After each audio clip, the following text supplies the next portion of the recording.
I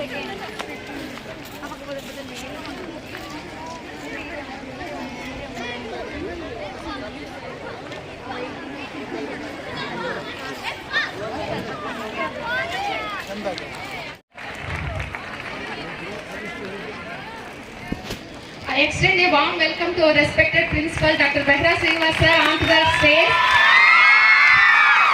and request to preside over today's event. We are grateful for your encouragement and enthusiasm towards staff and students, sir. I now request Dr. K. Shravanti madam.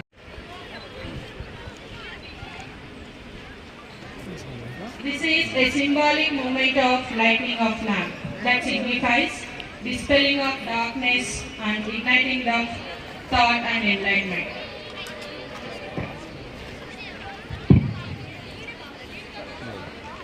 Sir, on side, sir.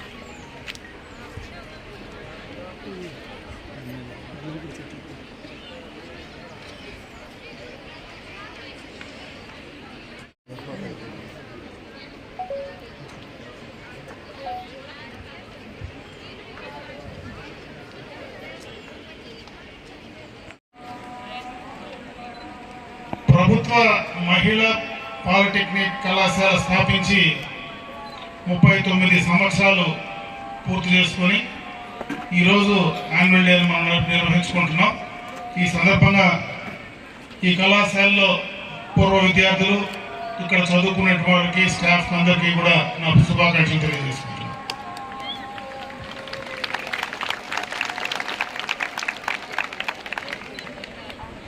విద్యారంగంలో మొట్టమొదటగా ఒక మార్పు తీసుకొచ్చినటువంటి వ్యక్తి కీర్తిశేషులు నందమూరి తారక రామారావు గారు. మహిళలందరినీ కూడా ఆర్థిక పరంగా, సామాజిక పరంగా, విద్యాపరంగా ముందుకు తీసుకురావాలనేటువంటి ఆలోచనతో ఆనాడు ఒక ప్రభుత్వ మహిళా పాలిటెక్నిక్ చిత్తూరు జిల్లాలో ఒక మారుమూలన్నటువంటి ఈ నియోజకవర్గంలో ఆనాడు ఆయన తీసుకురావడం, దాన్ని పూర్తి స్థాయిలో అన్ని రకాలుగా కూడా అభివృద్ధి చేసే దిశలో కీర్తిశేషులు డాక్టర్ సుబ్బయ్య గారు కావచ్చు, మన ప్రస్తుత ముఖ్యమంత్రి చంద్రబాబు నాయుడు గారు వారు తీసుకున్నటువంటి నిర్ణయాల వల్ల ఈరోజు పలమనేరు పట్టణానికే, పలమనేరు నియోజకవర్గానికి ఒక తలమానికంగా బ్రహ్మాండమైనటువంటి వాతావరణంలో ఒక మంచి ప్రభుత్వ పాలిటెక్నిక్ కళాశాల ఇక్కడికి వచ్చిందంటే నిజంగా కూడా వారు చేసుకున్నటువంటి ఆనాడు వారు తీసుకున్నటువంటి నిర్ణయాలు అని చెప్పి సందర్భంగా మీ అందరి దృష్టికి తీసుకురావడం జరుగుతుంది. చంద్రబాబు నాయుడు గారి ఆలోచన పూర్తిగా కూడా సాంకేతిక పరంగా ముందుకు తీసుకెళ్లాలనేటువంటి ఆలోచన. గతంలో జిల్లాలోనే ఒకే ఇంజనీరింగ్ కళాశాల ఉండేది. చంద్రబాబు నాయుడు గారు ముఖ్యమంత్రి అయిన తర్వాత ఈరోజు దాదాపు ప్రతి నియోజకవర్గానికి కూడా ఒక ఇంజనీరింగ్ కళాశాల తీసుకురావడం, ప్రపంచ దేశాలలో ఎక్కడో మారుమూల ఉన్నటువంటి దేశాలకు వెళ్ళినా ఆంధ్ర రాష్ట్రంలో ఉండేటువంటి విద్యార్థులు, ఇక్కడ చదువుకున్నటువంటి విద్యార్థులు ఒక మంచి పొజిషన్లో, మంచి ఆపర్చునిటీస్తో, మంచి అవకాశాలతో అక్కడ ఉన్నారంటే దాదాపు 25 సంవత్సరాల క్రితం చంద్రబాబు నాయుడు గారు వేసినటువంటి బీజం అని చెప్పి సందర్భంగా మీ అందరూ దృష్టికి తెస్తా ఉన్నా. ఈ యొక్క కళాశాల ద్వారా ఇప్పుడే చూసాం, ప్రిన్సిపాల్ గారు ఈ కళాశాలకు సంబంధించినటువంటి రిపోర్ట్ చెప్పడం, మీ రిప్రజెంటేటివ్ కూడా అమ్మాయి చాలా చక్కగా విషయాలన్నీ కూడా చెప్పడం చూసాం. ఈ యొక్క ప్రభుత్వ పాలిటెక్నిక్ కళాశాలలో 100% ఈరోజు జాబ్ అచీవర్స్ ఎవరైతే ఉన్నారో 100% ఇక్కడ సెలెక్ట్ కావడం అనేది నిజంగా కూడా చాలా సంతోషించదగ్గ విషయం.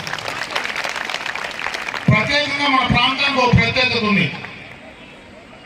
మన నియోజకవర్గం, ఈ ప్రాంతం అటు చెన్నై కానీ ఇటు బెంగళూరు కానీ అది దగ్గర ఉండేటువంటి ప్రాంతం.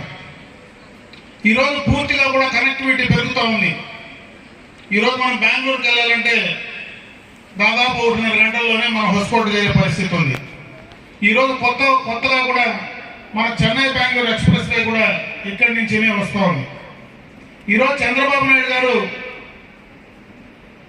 ఆయన ముఖ్యమంత్రి అయినటువంటి 9 నెలల్లోనే పెట్టుబడులను ఆకర్షించడానికి ఐటీ సెక్టర్లో లోకేష్ గారు పెట్టుబడులు ఆకర్షించడానికి ఒక ప్రత్యేకమైనటువంటి కార్యాచరణ తీసుకున్నారు. దాంట్లో భాగంగానే అతి తక్కువ కాలంలో, ఎందుకంటే గతంలో రాష్ట్ర విభజన అయిన తర్వాత పూర్తిగా కూడా ఈ రాష్ట్రానికి మనకు ఉన్నటువంటి ఆదాయ వనరులన్నీ కూడా వదిలి మనం బయట వస్తే నైసర్గికంగా బ్రహ్మాండమైనటువంటి అవకాశాలు ఉండేటువంటి రాష్ట్రంగా చంద్రబాబు నాయుడు గారు గుర్తించడం. ఎందుకంటే కోస్టల్ కనెక్టివిటీ దాదాపు 980 కిలోమీటర్లు అతి ఎక్కువ భారతదేశంలో కోస్టల్ కనెక్టివిటీ ఉండేటువంటి రాష్ట్రంగా మన రాష్ట్రం ఉంది. అదేవిధంగా Vizag Chennai industrial corridor, Chennai Bengaluru industrial corridor, ఈ యొక్క కారిడార్స్ ద్వారా ఎక్కువ పెట్టుబడులు తీసుకురావాలనేటువంటి ఆలోచనతో ఆ రోజు నుంచి కూడా వాళ్ళ ఒక కార్యాచరణ తీసుకుంటే గడిచిన 5 సంవత్సరాల్లో, ఎందుకంటే ఇది రాజకీయాలు మాట్లాడే వేదిక కాదు కానీ భవిష్యత్తు గురించి కొంచెం చెప్పాల్సినటువంటి అవసరం ఉంది. గడిచిన 5 సంవత్సరాల్లో పూర్తిగా కూడా ఈ రాష్ట్రానికి పెట్టుబడులు రావడానికే, పెట్టుబడులు పెట్టడానికే ఒక భయానకమైనటువంటి పరిస్థితి కలిగినటువంటి దాన్ని అధిగమించి ఈ సంవత్సరం దాదాపు 60,000 కోట్ల పెట్టుబడులు సాధించారంటే అది చంద్రబాబు నాయుడు గారి పైన నమ్మకంతోనే ఈరోజు ఆ కార్యక్రమాలన్నీ కూడా జరుగుతూ ఉన్నాయని చెప్పి సందర్భంగా మీకు తెలియజేసుకుంటున్నా.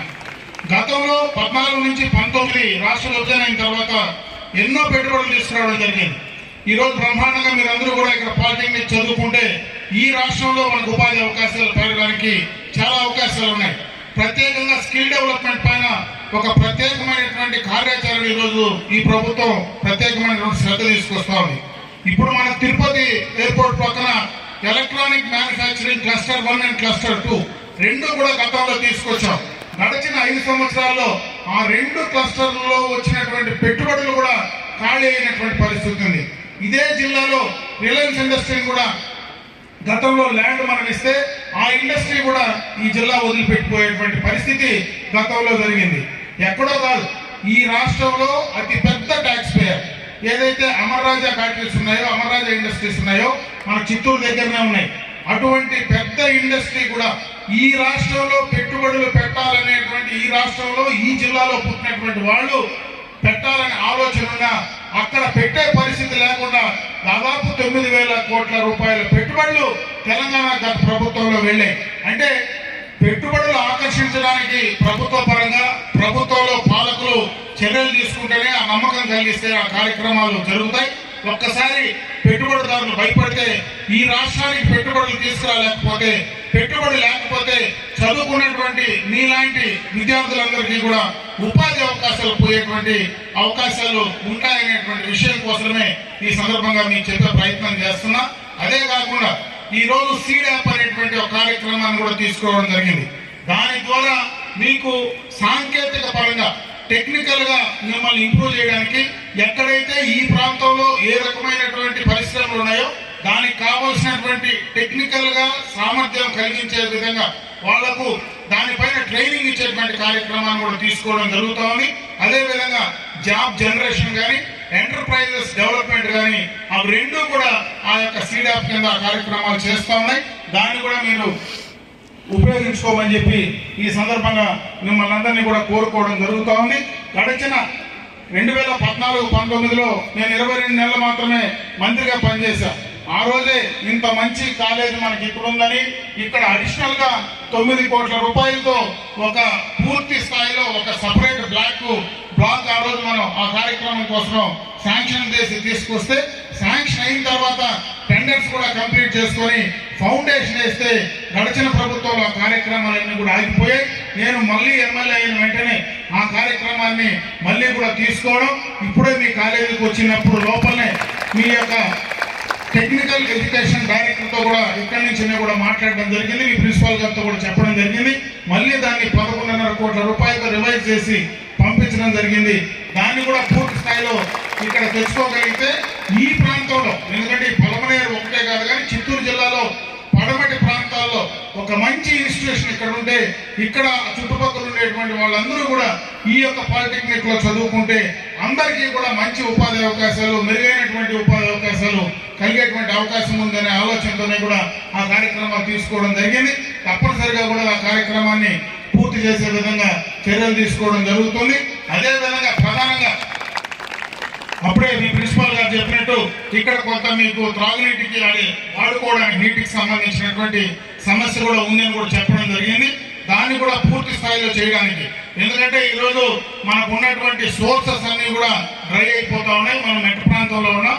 దీనికి సంబంధించి అంద్రీనివాకి సంబంధించి మరి నేను మొట్టమొదటిగా ఈ గవర్నమెంట్ వచ్చిన తర్వాత మనకు ఏదైతే కుప్పం బ్రాంచ్ కెనాల్ కానీ పుంగనూరు బ్రాంచ్ కెనాల్ కానీ రెండు కూడా దాదాపు 400 కోట్ల రూపాయలతో లైన్ కూడా కంప్లీట్ చేసి పూర్తి చేసే కార్యక్రమాన్ని తీసుకోవడం జరుగుతోంది. అదేవిధంగా అంద్రీనివాన్ కానీ గాలేరు నగర్ కానీ హెచ్ఎన్ఎస్ఎస్ జిఎన్ఎస్ఎస్ రెండు కూడా లింకప్ చేసే కార్యక్రమం కూడా చంద్రబాబు నాయుడు గారు చేస్తా ఉన్నారు. కాబట్టి భవిష్యత్తులో ఆ ఇబ్బంది లేకుండా మనకేదైతే పలమనేరు డ్రింకింగ్ వాటర్ సంబంధించినటువంటి ప్రాజెక్ట్ ఉందో దానికి గంగన సిరీస్ నుంచి కూడా లింక్ చేసేటువంటి కార్యక్రమం పైన తీసుకోవడం జరుగుతూ ఉంది. ఇవి చేయడానికి కొంత సమయం పడుతుంది, కానీ ఆ లోపల ఇక్కడ లోకల్ గా మీకు ఏదైతే సోర్స్ ఉంటే ఆ సోర్స్ ద్వారా టెంపరీగా ఆ కార్యక్రమాన్ని చేయడానికి అది పూర్తి స్థాయిలో పర్మనెంట్ సొల్యూషన్ వచ్చే మధ్యలోనే ఇవి కూడా పూర్తి చేసి అందివ్వడానికి తప్పనిసరిగా కూడా చర్యలు తీసుకోవడం జరుగుతుందని చెప్పి మరొకసారి మీ అందరి దృష్టికి తీసుకొస్తూ, ఈ కాలేజీలో ఈ చుట్టుపక్కల ప్రాంతాలే కాకుండా దూర ప్రాంతాల నుంచి కూడా చాలా మంది విద్యార్థులు ఇక్కడికి వస్తూ ఉన్నారు. నేను ఒకటే మిమ్మల్ని కోరుకుంటున్నా, ఇక్కడ మీరు ఏదైతే ఈ స్కూల్లో మీరు ఇక్కడ చదువుకొని ఇక్కడ పెరిగి పెద్ద ఇక్కడ డెవలప్ అవుతారో, మీకు ఏదైతే ఈ సాంకేతికాన్ని మీరు ఇక్కడ టెక్నికల్ గా మీరు ఏదైతే నేర్చుకుంటారో దాన్ని 10 మందికి ఉపయోగపడే విధంగా చేయమని చెప్పి, మీరు ఇక్కడ చదివి బయటికి వెళ్ళిన తర్వాత మంచి పేరు ఈ ఇన్స్టిట్యూషన్ కు, మీ కుటుంబానికి, అదే విధంగా ఈ యొక్క కాలేజీకి చదువు చెప్పినటువంటి ఇక్కడ ఉన్నటువంటి మీ స్టాఫ్ అంతా కూడా మంచి పేరు తీసుకురావాలని చెప్పి మరొకసారి మిమ్మల్ని కోరుకుంటూ, ఆ అవకాశాలు చదువుకున్నటువంటి ప్రతి ఒక్కరికి కూడా మంచి అవకాశాలు రావాలా, భవిష్యత్తులో మీరు బాగా ఎదగాలని చెప్పి మనస్ఫూర్తిగా భగవంతుని ప్రార్థిస్తూ సెలవు తీసుకుంటున్నా. జై Hind. Thank you, sir, for taking the time to address us so thoughtfully.